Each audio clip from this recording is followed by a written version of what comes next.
Yeah, g'day mate, and how the bloody hell are ya? Welcome to In the Back of My Head podcast episode 58. It's a weekly ramble. It's a weekly podcast. It's a weekly vlog. It's a weekly journal. I don't know what it is. It's me talking about creativity, about whatever's on my mind. Whatever's in the back of my head, I try and get it out through this hot mic into your ears. You might get something out of it, you might not. And if you don't, and you keep watching, at a certain point, that's on you, alright?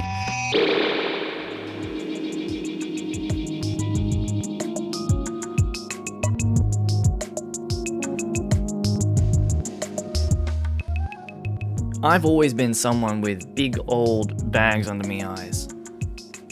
I've been a sleepy boy, famously a sleepy boy, which is unfortunate for the line of work that I've chosen of like DJing, running events and what have you. I like to be in bed by 10:30. That's the optimal time, so that I might rise at a nice 6:30 or a 7 o'clock and get some shit done. But regardless of kind of my sleep schedule, I'm always looking tired. I've always got these bags. I've always kind of enjoyed the idea because it looks like, oh, he's up to something. Sleepy people can either, if they look sad, sleepy, you know, if you see someone at work and they're just like, oh mate, you're having a rough one, that's not great. But if they're still full of beans and a little sleepy, you're like, ooh, they're probably tinkering. They've probably got some contraption that they're working on at home. They're a bit of a mad scientist type, bit of a kind of goblin in a little dungeon, making amazing inventions that are going to change the course of humanity, and I'm not saying that I'm doing any of that. But I'm certainly a tinkerer, I'm certainly a builder, I'm certainly a maker of things, alone in a dark room, trying to piece things together. And I hope that that's what the bags mean. I don't know, it's probably eye strain. It's probably actually just eye strain from looking at a computer all goddamn day. But something that has happened recently is that I've been getting ads. I think it's because I've started posting reels of myself, of my face, on Instagram quite constantly. And what shows up on a nice crisp camera is the bags under my eyes. And so now I've started getting advertising for bag cream. Hey, get rid of the bags under your eyes, boy. Then, yeah, ads for male cosmetics so that you might look less sleepy. And I brought this up to my mum. And I said, oh, maybe I should get these creams and try and fix this shit. And she's like, no, shut up. You look fine. Don't worry about it. It's a stupid thing. But it worked. It's in my head. I'm not doing it. I'm not buying the creams. But it is in my head. And I hate that simple insecurity. That's a new insecurity. I've unlocked a new insecurity. New insecurity unlocked. Thank you so much. Thanks to these ads. They're preying upon our self-image.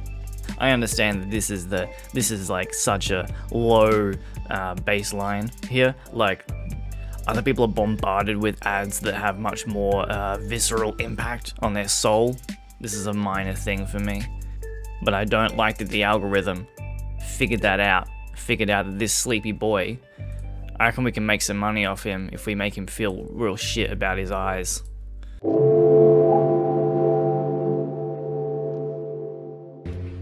It has been a fucking cooked couple weeks. It's been a fucking cooked couple of weeks. I am guaranteeing that this episode cannot be advertised. So much news has happened in a very short period of time. There's a great quote that I'm going to continue to come back to, that there are decades where nothing happens, and there are weeks where decades happen. That's Vladimir Lenin, waving my commie flag. Decades where nothing happens, weeks where decades happen. And my God, have we not had that in the last few weeks? We went from a truly hilariously bad presidential debate in the United States. This is going to be kind of US focused a little bit with this little story, but truly horrendous. We watched a cadaver, we watched a corpse, we watched a weekend at Bernie's happening live on TV of Joe Biden just stuttering through his words, forgetting where he is. Grandpa, baby, you shouldn't be driving, mate. Get your hands off the wheels. We're taking your keys. You're a danger to us all. And then weeks later, Trump is shot in the fucking ear. An assassination attempt in the most hilarious fashion possible. The incompetency of the Secret Service around that whole situation was a fucking riot. The dude was spotted over an hour prior to the shooting, and he managed to still get up on that roof. They saw him on the fucking roof, and a guy went up behind him on the ladder, and then the dude, the assassin seems like a strong word. Assassin sounds like he's been trained in the mountains to be the ultimate killer, but he's just some fucking white dude, which is an important part because they were trying to figure out, we gotta figure out how can we blame the left? How can we blame, I don't know, trans people? We need someone to blame. But he's just like the fucking whitest dude. They weren't happy about that. He turned the gun on the guy on the ladder. The guy on the ladder fell down. Everything was happening. They had their fucking eyes on him, and he still got a shot in. And then we get the best political photo that we have seen in a long, long time. It's frustratingly good. You couldn't hope for better. You couldn't hope the Trump campaign couldn't hope for a better fucking moment than that, could you? You can't lose. After going from the debate to that, that's insane. That's in the bag, baby. And then you get Hulk Hogan. And then Hulk Hogan comes out of the wings and says, yeah, man, he's my boy. Hulk Hogan comes out and says, Trump is my lad, Trump is my guy, Trump is my god. I bow down. Holy hell. Biden gets COVID. What is happening? And then Biden swaps out for Kamala Harris. And now Trump's freaking out. Trump posted on Truth Social that, mate, we've spent so much goddamn money trying to campaign against Biden.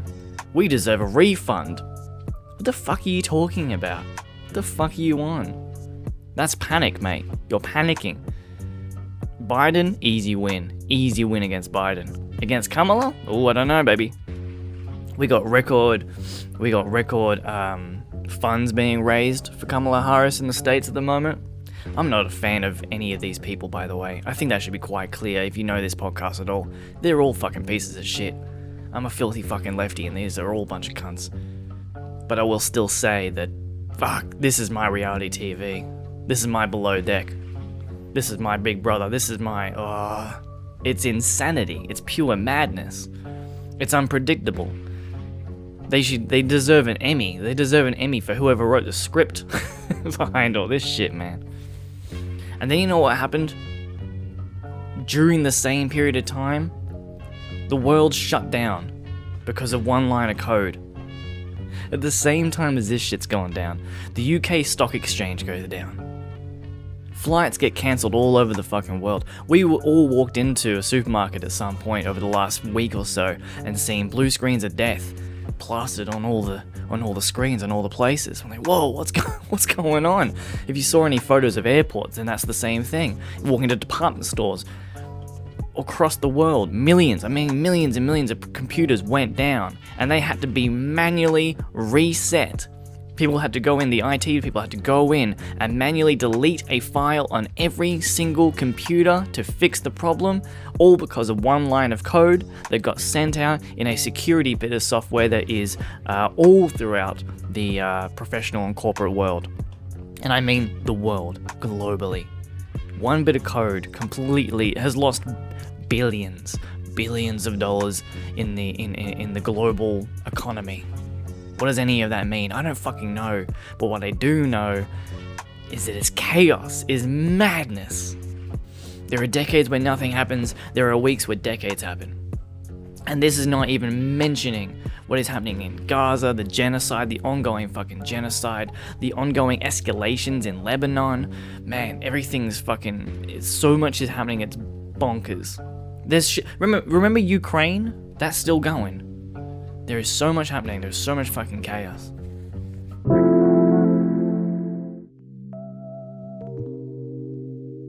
I want to talk about my underlying philosophy that I move through this world with. And it's nothing revolutionary, it's nothing crazy, it's nothing like, oh my god, what a genius. No, it's basically absurdism, it's basically optimistic nihilism. But I had some conversations with people recently. I had some conversations with mates that this came to mind, that I can see the frustration and the despair when looking at things like how the world is currently working, especially living in a Western capitalist society. Because we live in a Western capitalist society, there is this sense of stagnation or acceptance. There's a term, capitalist realism, which the idea behind that is just saying that there is a point when capitalism is no longer a system that could be used. It is just how the world works.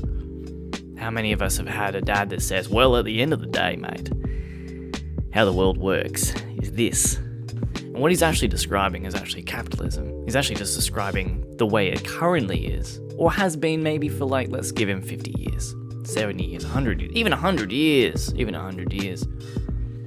It's not a lot of fucking time.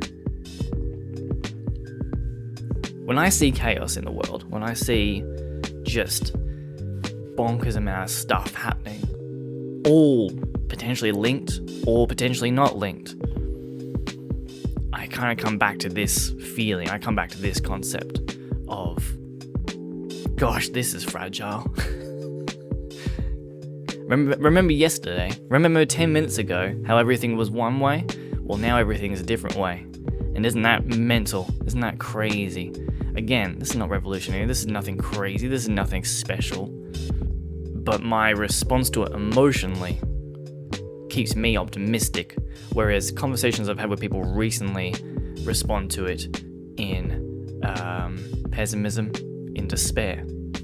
The past few years, I've been learning a lot more history, and when I say learning, I mean watching YouTube lectures, YouTube videos. We're talking like, we're talking like 2 to 3 hour long bits of content, watching debates, listening to podcasts. I'd like to say I've been reading books, but I'm not much of a reader. I'm a listener. I'm a watcher, I struggle to focus while reading. My mind wanders. So an audiobook is a better way to go, or a podcast is a better way to go for me, That's just how my brain works. And I'm not saying I'm learned by any means. I'm not saying that in any way. In fact, I'm saying the opposite, because the thing that has really been stuck in my brain is that the more I learn about the history of the past 150 years of the world, and when I say the world, I kind of mean the Western world and its impact on the rest of the world, but it's kind of through a bit of a Western lens. But the more I learn, the more I understand that I don't know anything. And I think that should be the first thing that you learn when you kind of do any research, when you just watch any content, when you read any books, when you look at history, when the more information that you take in, the first thing that should come to your brain is go, oh god, I don't know anything. I don't know a goddamn thing. And that doesn't get better the more stuff that I shove into my brain. In fact, it's the opposite. The more things that crop up, the more little incidental moments throughout history that completely change the course of things to come, I go, God, where the fuck did that come from? That's mental. All these little tiny blips, these little decisions made by individual humans that could change the course of history in a split second is bonkers, but is also very freeing. My focus while, going on these little political and historical journeys has been focused on communism. Perhaps out of a genuine fascination with it, or perhaps a genuine frustration with the current climate, the current situation that we find ourselves in. And the thing that really has struck me is that chaos, is that the oversimplification that we have been bombarded with throughout our lives. The propaganda is more subtle now, obviously. The propaganda is more subtle than it has been in the past, when there's just posters up of fucking let's go and kill a bunch of dirty commies, mate. that's pretty on the nose. We'll probably get there. I think we're going to get there. The states especially need something at the moment. They need something to rally against. And once they're done with whatever marginalized group they're onto next, then they will turn, as they already do, cultural Marxism, which is a meaningless fucking term. Completely meaningless. Same as woke. It doesn't mean anything to the right. But they love to throw it around as a scapegoat, as a straw man. The thing that struck me the most about kind of learning even the briefest, just the briefest of understandings of kind of the history of communism over like the last 150 years is every country that has attempted it has gone through a coup that has been orchestrated by the US or US capital, is probably a better way of describing it. Or it's been directly invaded and bombed into oblivion by America, or they've just been sanctioned to shit to the point where they cannot operate. And then people look at it and go, see, communism doesn't work. Well, I think if they weren't being bombed into oblivion, they might have a better fucking chance, mate. They might have a better fucking chance. And there would be arguments I can hear of people saying, oh, but they're saving the people from communism. They're saving people from the crimes of communism. The crimes of capitalism are just more abroad. They're killing people in other countries. They're not killing people in their own countries as much. This is a very cursory glance. I'm not going into the countries that have tried communism and have done terrible things, because that is also true. But that's the other point. That's still part of the chaos. It's still part of the gradient, that this is all subject to finer and finer and finer detail, which makes it really difficult to talk about anything and to know anything. But that chaos is inevitable. You can't escape that you can go deeper into every single subject. You can't escape the fact that you could know more, and there are more factors than you will ever know. And I'm not even using this argument. I'm not trying to say that communism is better. I think a form, I don't know what one, but I think a form of socialism is better. But I'm not using this to convince you otherwise. Rather, I'm just saying that you can't simplify the world, how countries, how billions of people have operated, into simple, this one's good and this one's bad. And this one lost due to the free market or survival of the fittest. That is a gross simplification. That is an insane simplification. You can't simplify billions of people interacting with one another, creating systems, creating countries, creating states over 150 years or so, and then just go, well, we're the good guys. They're the bad guys. It doesn't work like that, mate.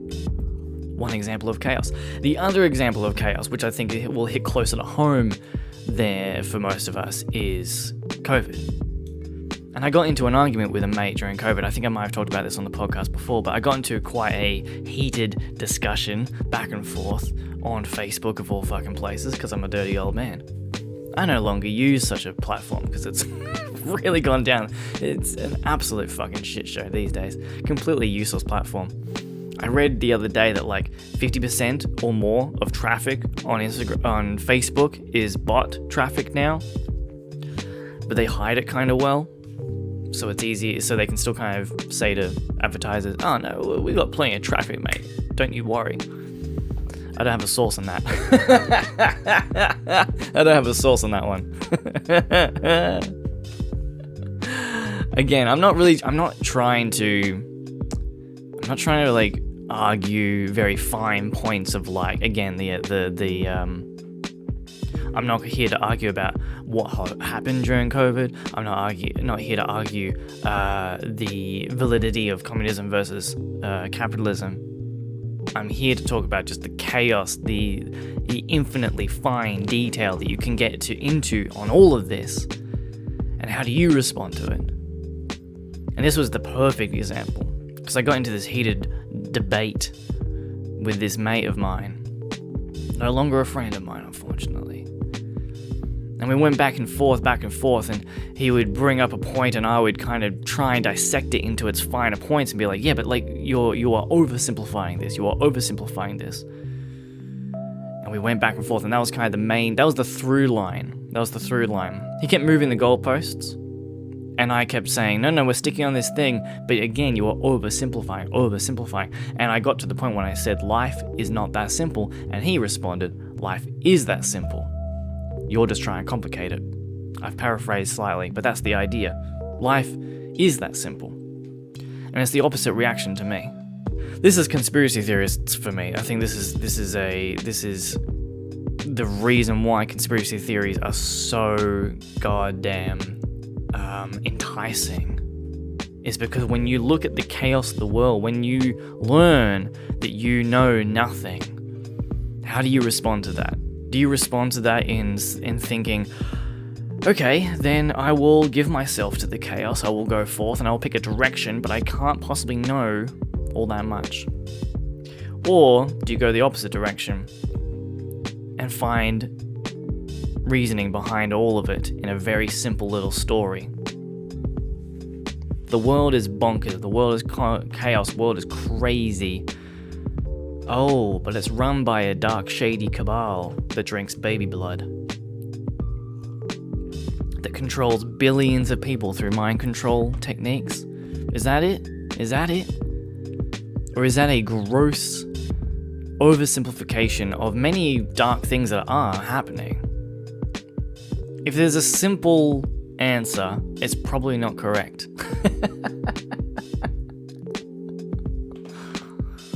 If it's a simple answer, it's probably not correct. That's usually my go-to first thought when I encounter a conspiracy theory or a simplification of vast, detailed, insane, chaotic topics. Is that, hang on, how many people are involved in this? How can you possibly simplify the interaction of millions or billions of people into simple answers? It's impossible. Every collapse of an empire, or every collapse of a system, every change of the guard, every what have you, has been a amalgamation of many different factors every single time, always will be. There's no one thing that happens. Perhaps an asteroid could hit. That might be a nice simple collapse of an empire, you know? If something really, if shit was to really change, if the collapse of a society was to come about due to something completely out of our control, completely unpredictable, like an asteroid. I can't really think of much else. Because if it was a natural disaster here, then we probably had some fucking hand in it through climate change. Because the world's chaos, the world is complex. The world is impossibly complex. If an asteroid hit, okay, for sure. Then you could say, I think society fell because of that asteroid. And you go, I know, you're right, totally right about that. Yeah, that makes sense. Maybe we could have prepared more? I don't know. But in any other situation, when it's people, if people are involved, and people are always involved, because everything we talk about, everything we think about, everything we know is people. It's just people organizing themselves, interacting with one another, affecting the world around them in a million, billion, trillion different little ways.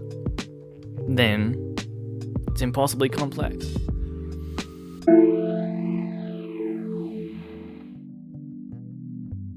As is perhaps fitting for this episode, I feel like I'm jumping around a lot. I feel like I'm chaos myself. And I am. My brain is scattered. I think because I am watching the world unfold around me, I'm watching things go down, and I am feeling a mix of despair at the direction that we seem to be headed in, or the lack of control, especially, that I feel and that I think most people feel. When we look at the world and we go, this is run by maniacs, this is insane, this is run by, capitalism, obviously, is the biggest one that we are subject to. And we look at it and we go, what are we supposed to do? But when I see so much happen in a week, and when I go through something like COVID, I think COVID was kind of the catalyst for me, was because it was, everything happened all at once. Everything changed. Everything can fall apart like that. Then it actually gave me hope Because yeah, sure, it on one hand it means that like kind of planning for the future within the framework that you have been told exists can feel fruitless, can feel futile. But then that also means like fighting against or living within systems that seem all-consuming, all-encompassing is a lot more manageable because you understand the fragility of it all. I prefer leaning into the idea that I don't know anything and that I don't know where we're going. Because you can't have true control or true knowledge of how the world will work tomorrow at any point. There's no true knowing of anything inherently. The other day, someone brought up atheism to me. They said, "Are you an atheist or an agnostic?" And I said, "I think you have to be agnostic." To be an atheist is actually, I used to say I was an atheist, but to say you're an atheist is also a bit foolhardy. To say you're an atheist is like, oh, I know God doesn't exist. Mate, it's unprovable. That's kind of the fucking point. I think agnostic is an understanding of the chaos, an acceptance of your place within chaos, the acceptance that you don't know a lot. I prefer choosing a direction. I know what direction I want to head in. I know I have certain values and beliefs, and I move forward with those. But an understanding of exactly how the world works or exactly where we're going to be tomorrow is futile.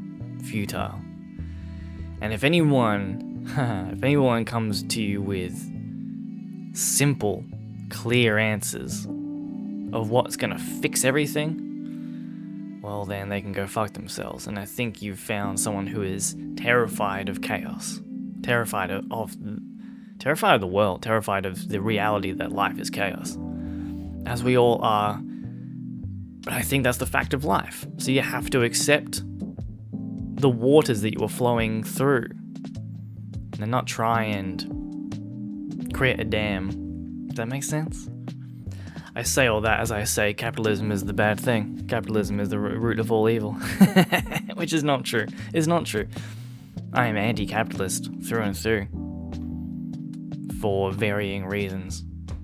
The main thing is being that, yeah, life is chaos and humans are chaos and humans can be very greedy.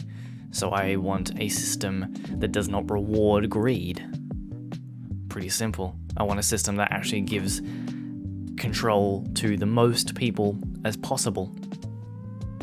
I don't know what that is yet. I don't know what form that really takes, be it a form of socialism or a form of anarchy. I don't know. But I actually feel quite relieved in the rushing waters of time. The chaos of the world. The impossible number of tiny details that we can't possibly ever understand fully. That said, continue forth with your heart on your sleeve. Be dramatic, be whimsical, have fun with it all. Did any of that make sense? I ask that at the end of every podcast, pretty much. Did I say anything of substance? These are some thoughts that have been rattling around in my head about the past week, and so I thought I'd put them down like this. If you got anything out of it, bloody beautiful. If you didn't, let me know and I'll try and sort it out for next time.